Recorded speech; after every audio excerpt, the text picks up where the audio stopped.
Estamos máis perto da celebración deste ansiado xuicio. Nos pretendemos pedir máis pena, pero o que é importante é subliñar que eses feitos que a Fiscalía recolle son os que sempre dixemos nos. Sempre a Xustiza e os informes periciales sempre nos deron a razón ás vítimas e ao terceiro supervivinte, e temos a confianza de que tamén vai ser así cando se celebre o xuizo e cando sexa a sentenza. Así valora a voceira das familias dos falecidos no naufraxio do Villa de Pitanxo o escrito da Fiscalía, que pide 9 anos de cárcere para o patrón e os 2 armadores do barco. O fiscal acúsaos de homicidio imprudente polas numerosas neglixencias que desencadearon o afundimento e a morte de 21 tripulantes. Considera que permitiron desenvolver a actividade a bordo do pesqueiro en condicións inseguras e que actuaron con verdadeiro desprezo para a vida. Saúdos, boas tardes, benvidos ao Galicia Noticias deste xoves 4 de xuño, unha xornada en que estamos moi pendentes do incendio declarado en Ribadeo a tarde pasada. Os equipos de extinción continúan hoxe traballando no lugar. O lume comezou nun baixo en obras e calcinou por completo o local. Obrigou a desaloxar e confinar veciños dos pisos próximos. De momento, polo menos 4 familias non poderán volver á casa porque o fume afecta as condicións de habitabilidade.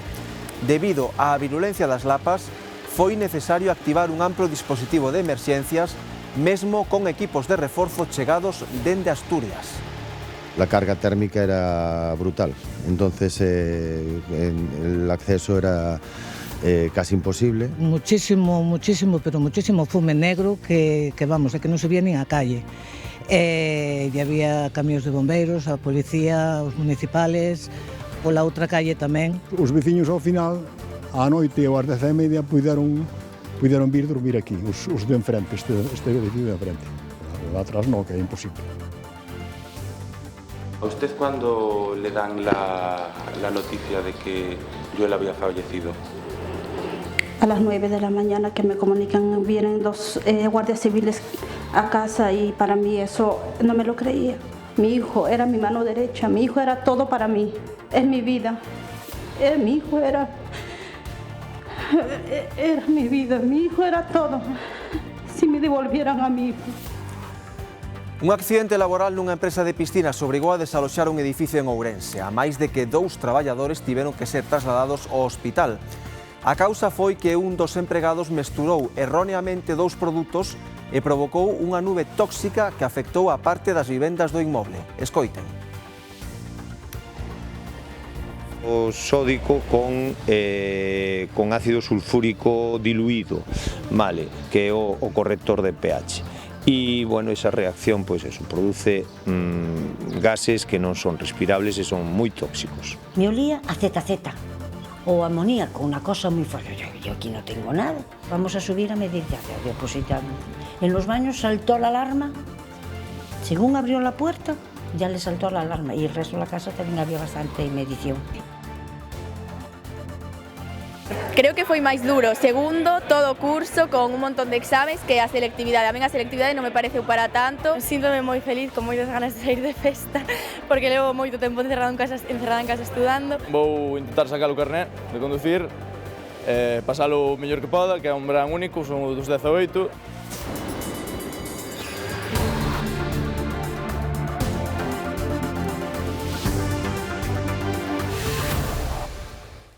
Dous anos de cadea para o condutor implicado neste accidente mortal acontecido en Pol no 2023. O acusado ía ebrio e no sinistro faleceu un amigo seu que ía de copiloto.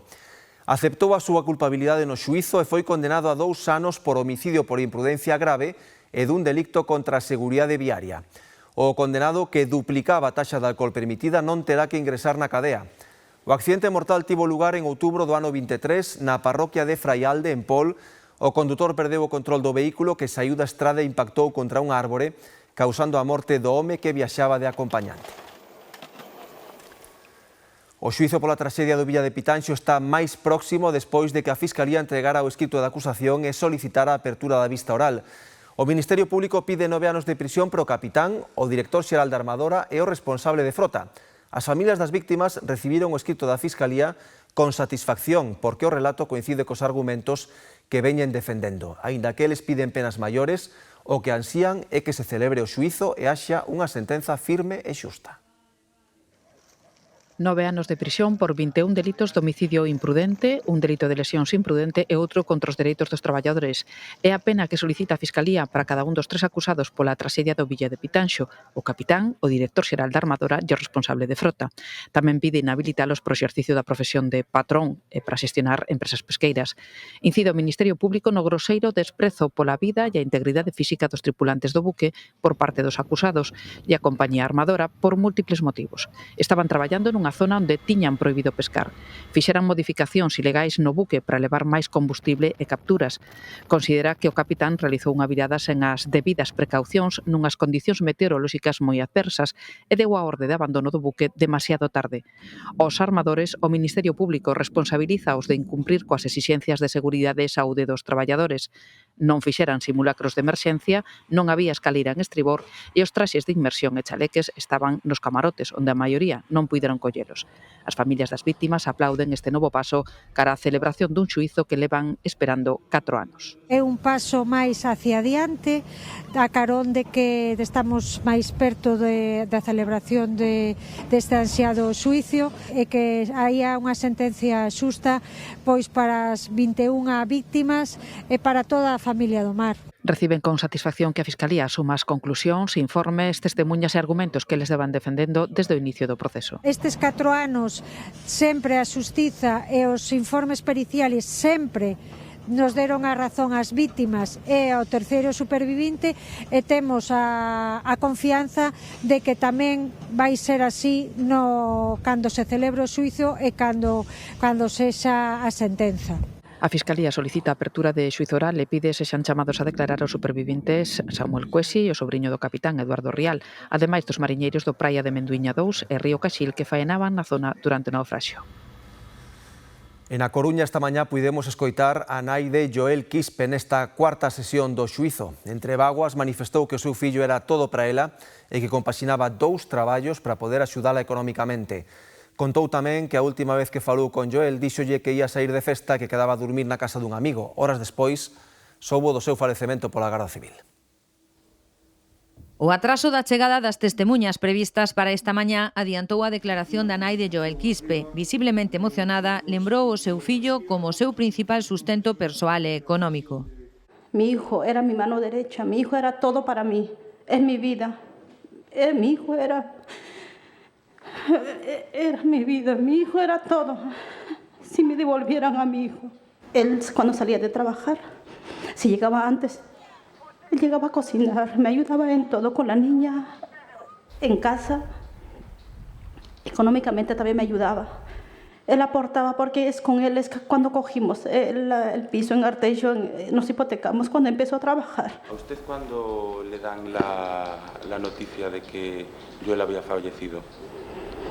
A las 9 de la mañana que me comunican, vienen 2 guardias civiles a casa y para mí eso no me lo creía. Que lo asesinaron a tu hijo, que estaba ya en el morgue y yo no me lo creía. No lo creía. Se me devolvieran a mi hijo, se me devolvieran a mi hijo. A parte do seu abogado, só lle realizou unha única pregunta á defensa do autor confeso do crime. Practicaba você o seu hijo? No. Declararon a máis varios amigos de Joel Quispe e que tamén coñecían algún dos mozos que sentan no banco dos acusados. Contaron que o agora autor confeso nun primeiro momento culpou unha terceira persoa. Estaba diciendo que fue Santana que estaba allí en la pelea. Si lo vi en persona, le enseñé el vídeo porque ya decían que era Luis y estaba Jared y estaba Joel también. Se echaron hacia atrás Jared y Joel, empezaron a reírse y a hablar entre ellos. Y ya ahí como que también dije, tienen que ser ellos, o sea, es que me lo lía, y dije, tienen que ser ellos. Y después a Luis como que se quedó sorprendido y no me dijo nada. Nosotros llamamos a los amigos de Joel, a Rich y toda esta gente para que viniera a hablar con él. Vinieron con la policía, el Rich vino con la policía y se lo llevaron. Y luego cuando se lo llevaron dijo que él había sido el culpable abajo. O xuízo con Tribunal de Xurado segue mañá coas declaracións de 12 axentes da Policía Nacional que investigaron os feitos. En Fene, esta mañá, houbo sorpresa na casa do ocupa que lle cortou a orella a outro home. Despois de 3 días custodiando a vivenda, á espera de autorización xudicial, a Garda Civil puido entrar por fin na casa, pero o agresor non estaba dentro. Coméntase que alguén o axudou a fuxir oculto nunha furgoneta, probablemente xa o primeiro día. Lembramos que un home violento, con antecedentes de todo tipo, dende roubos a agresións. O paso das horas xoga en contra, polo que toca retomar a busca por toda a comarca. Os bombeiros dan por extinguido un aparatoso incendio declarado nun baixo en obras no centro de Ribadeo. As altas temperaturas e a gran fumareda que se formou obrigaron a evacuar as vivendas do propio edificio e doutros inmobles da mesma rúa, Carlos III.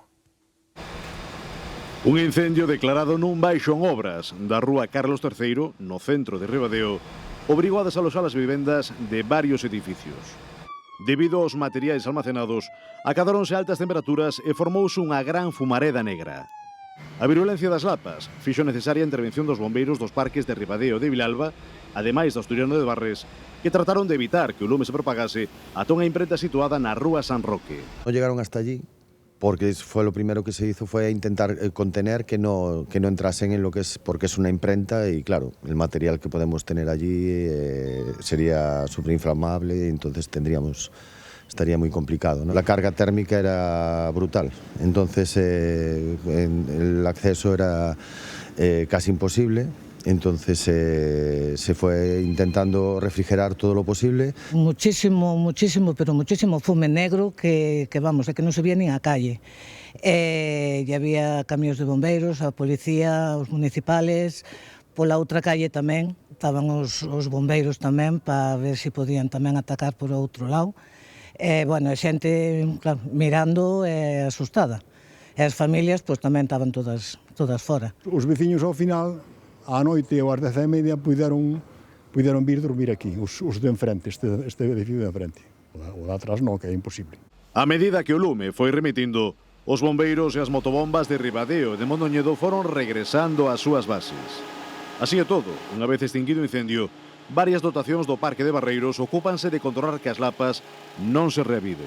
Ahora mismo está todo apagado, está todo controlado, o sea, apenas hay temperatura ya, pero bueno, sí hay pequeñas fumarolas y eso, y ahora lo que vamos a hacer es dejar un retén de personal para dar cambio al personal de la noche y ese retén pues estará controlando y ya revisando todo lo que son, aparte del propio incendio en sí, los daños colaterales que pudo causar. Segundo a Policía Local de Ribadeo, 4 das vivendas evacuadas polo momento non poderán volver a ocuparse. O Concello de Vilasantar fai un chamamento á solidariedade para axudar o veciño de Tamou e a súa filla que perderon a casa e todas as súas pertenzas no incendio que arrasou a súa vivenda na madrugada do martes. O Concello puxo en marcha o protocolo de emerxencia social para facilitarlles unha vivenda, pero anima a veciñanza a colaborar no que poida económicamente coa familia. Nas redes sociais do Concello de Vilasantar teñen toda a información para poder facer os donativos. En Ourense, os bombeiros tiveron que desaloxar parte dun edificio tras un accidente laboral con produtos químicos, Laura. Sí, parte dun edificio tivo que ser evacuado nesta avenida de Portugal tras un accidente laboral nunha empresa de piscinas. Un dos empregados misturou erróneamente 2 produtos provocando unha nube tóxica que afectou a parte das vivendas do inmoble. Os veciños puideron voltar ás súas casas contra medianoite. Foi neste edificio da Avenida de Portugal onde saltaron as alarmas contra as 9 da noite.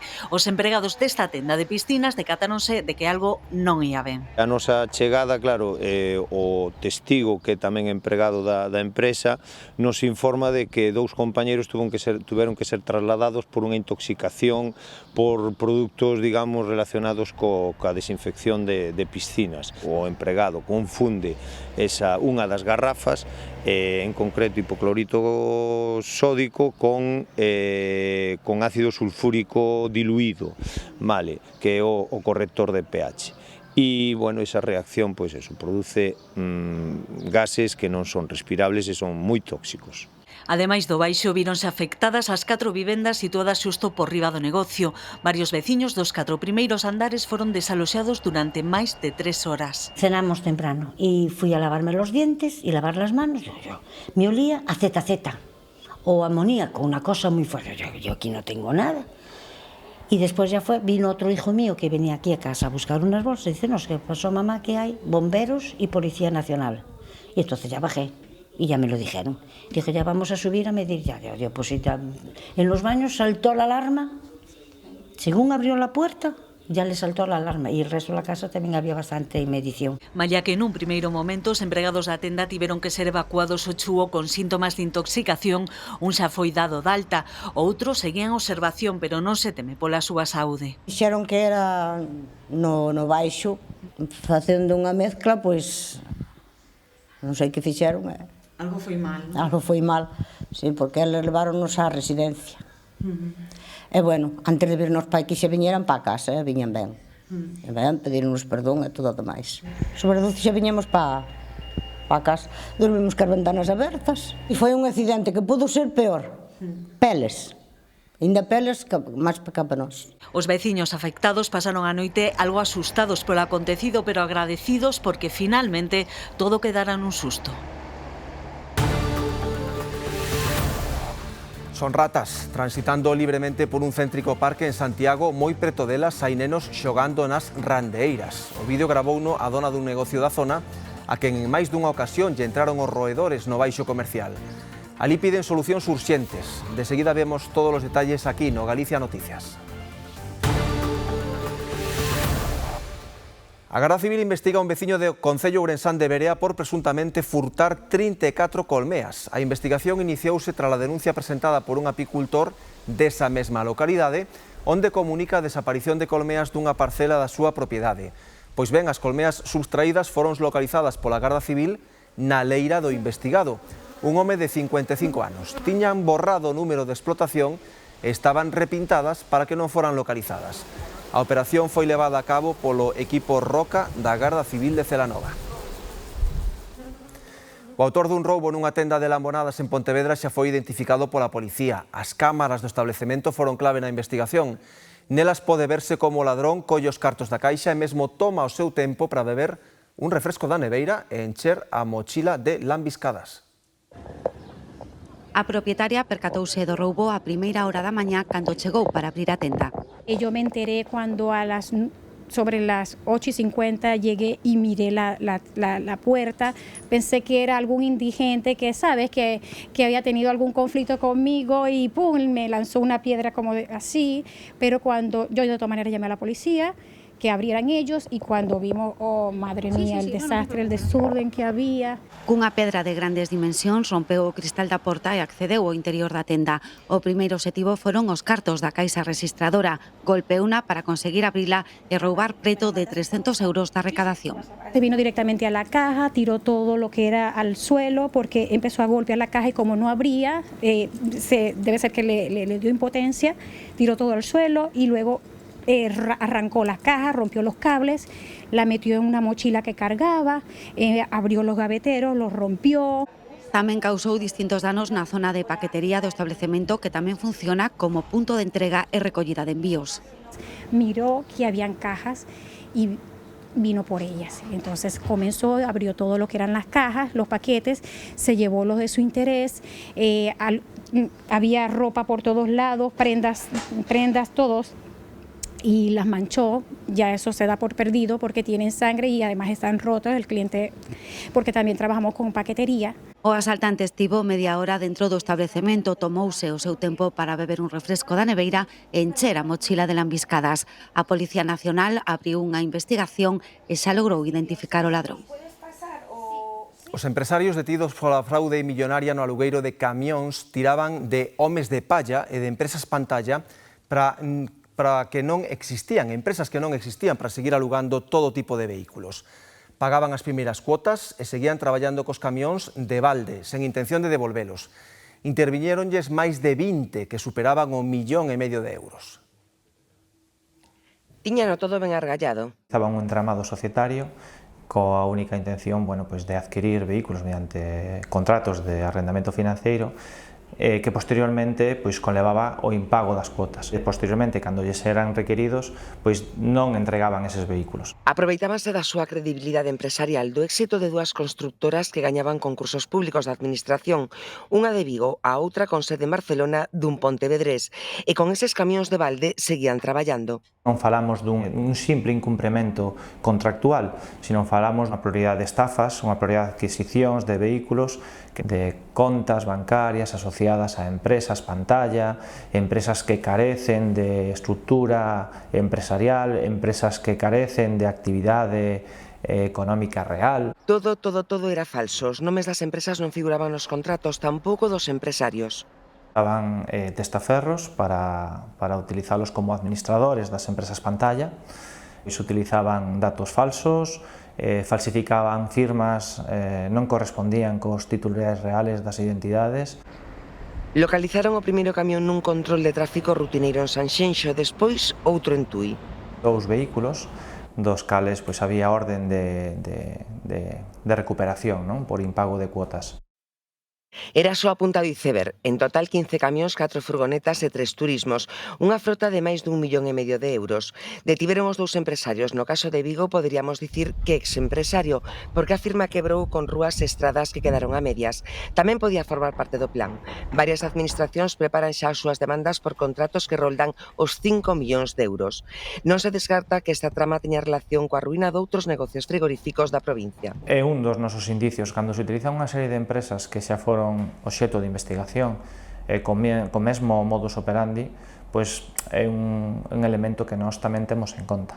De momento, os dous constructores están acusados de estafa, apropiación indebida e falsidade documental, pero queda investigación por diante. Veciños e comerciantes do Parque de Ramírez, no centro de Santiago, denuncian a crecente presenza de ratas na zona. Aseguran que os roedores poden verse a diario preto das tendas e do parque infantil. Piden que o Concello tome medidas o antes posible, xa que o problema, segundo din eles, vai a máis.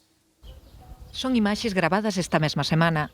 Varias crías de rata pasean pola zona xardinada que rodea un dos parques infantís máis céntricos e concorridos de Santiago, o Parque de Ramírez, a poucos pasos da Praza Roxa. Está cheo de nenos e as ves correteando as ratas, entón tampouco é plan. E moitos dos rapaces están xogando nas jardineras, entón dá un pouco de medo, sí. Malia que non é un problema novo, algúns comerciantes e veciños da zona din que a poboación de roedores foi a máis ultimamente por falta de mantemento. Isto abaixo é unha braña, entón no fondo se supón que hai un niño de ratas bastante grande, que non pasa nada, que é normal en todas as ciudades, pero que ten que haber un control, un mantenimento, polo menos para intentar mantelas a raya. Entón, se ti as deixas, os últimos vídeos que fixo a miña veciña, realmente son crías, está todo cheo de crías. Din que están cansos de avisar na aplicación municipal e non recibir resposta. Precisan que alguén volva a repoñer as trampas o antes posible. Nas arquetas e logo dentro soterrados nas jardineras hai como unhas trampas, como uns tubos. Entón o que meten aí son cebos envenenados. Entón é simplemente para que se vayan morrendo, o veneno típico das ratas. O Concello, pola súa banda, confirma que xa pasou o aviso á empresa encargada da desratización, que, aseguran, ten previsto intervir nas próximas horas. Máis de 13.400 estudantes galegos afrontaron hoxe os últimos exames das probas de acceso á universidade. Con menos nervios que nas xornadas anteriores, hoxe os plans de verán xa roldan na cabeza da maioría. Rematan os exames de acceso á universidade na porta da Facultade de Xornalismo en Santiago, nótase. Este grupo de mozas comeza a planificar a festa desta tarde e do verán. Síntome moi feliz, con moitas ganas de sair de festa, porque levo moito tempo encerrada en casa estudando, pero ben, estou moi contenta, saírome ben, eu creo que entro. Levamos un curso super estresante, que tivemos que estudar moitísimo. Estes 3 días pois foron moi intensos, pero a verdad que se pasaron super rápido, e nada, moi contenta, e agora xa só queda disfrutar do verán. Vou a facer o Interrail coas miñas amigas, e vámonos un montón de tempo, a verdad, o sea que estamos moi contentas. Para o verán vou intentar sacar o carné de conducir, pasalo o mellor que poda, que é un verán único, son dos 18, para pola tarde tamén disfrutar.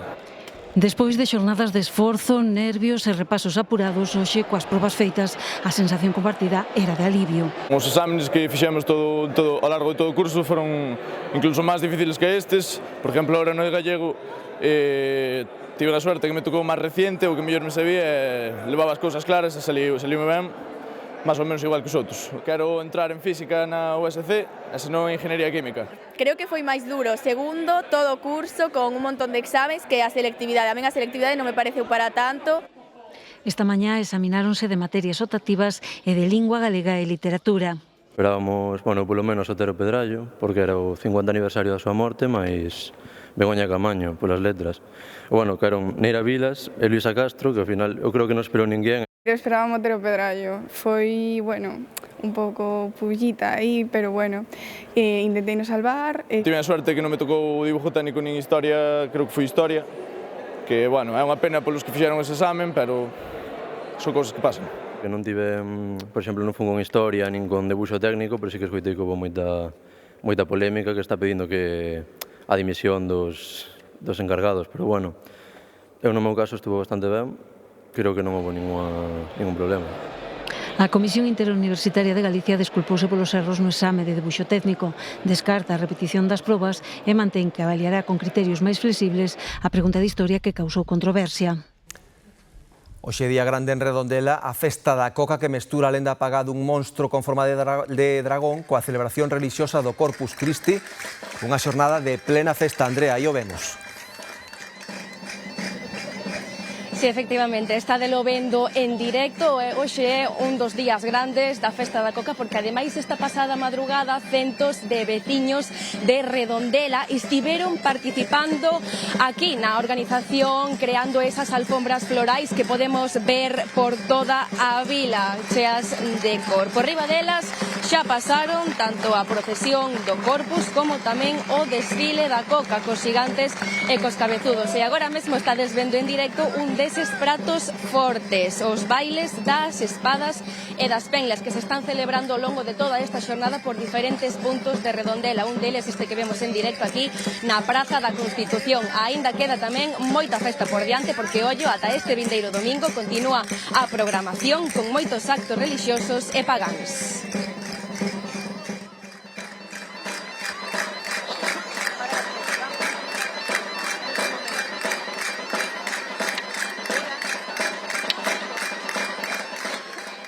Maravilloso, isto é algo que non se pode perder, que isto é nativo do povo e aquí temos que estar. Van a participar ellos por primeira vez na procesión, entonces, claro, a ver que tal, un pouco nervioso, sí, sí, la verdad que sí. É moi bonito ver o traballo que fan esta xente, que xa faino durante semanas e viña explicando a eles como van desfollando todas as flores e todo, pois é moi bonito. Llegamos recién, nosotros vinimos de Chile, así que disfrutando. Preciosísimo, me encanta eso de que conserven una tradición tan antigua, todo lo que es así, que lo han preservado durante generaciones y que puedes ver familias con los pétalos, los niños, los abuelos, papá, mamá, me parece precioso, es una bendición. Achégase xa o verán e a temporada alta de visitas aos monumentos turísticos da nosa comunidade, pois ben, en Pontevedra comezaron as visitas guiadas ás ruínas de San Domingos, un monumento emblemático do que se cadra aínda nos queda moito por coñecer. Unha visita que ofrece ademais unha oportunidade única para coñecer a súa historia e poñelo en valor. Contemplan en silencio a vida pontevedresa, pero tamén contan historias. As ruínas de San Domingos falan da súa historia nas visitas guiadas que acaban de comezar. A historia dun convento dominico fundado no século XIII.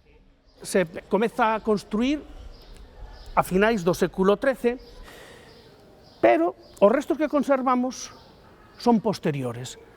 Correspóndense coa renovación que se fai a partir de 1380. Datas, contexto, conforman un relato patrimonial moitas veces descoñecido. Que non se esperan toda a historia que gardan as pedras que se conservan do antigo convento dos dominicos. Curiosidades. Poderíamos dicir que temos un lugar dentro deste edificio no que se agochan escenas da caza do xabarín, e non do Xabarín Club da Galega. Un xabarín Todas esas capiteis mostranos distintas escenas da caza do xabarín. É un edificio onde a pedra únicamente está no esquelete, porque o que son os muros son de vidro. O vidro que xa non queda, do gótico ao que viaxamos na visita, pouco máis de 30 minutos para coñecer de preto o declarado como primeiro monumento nacional de toda Galicia.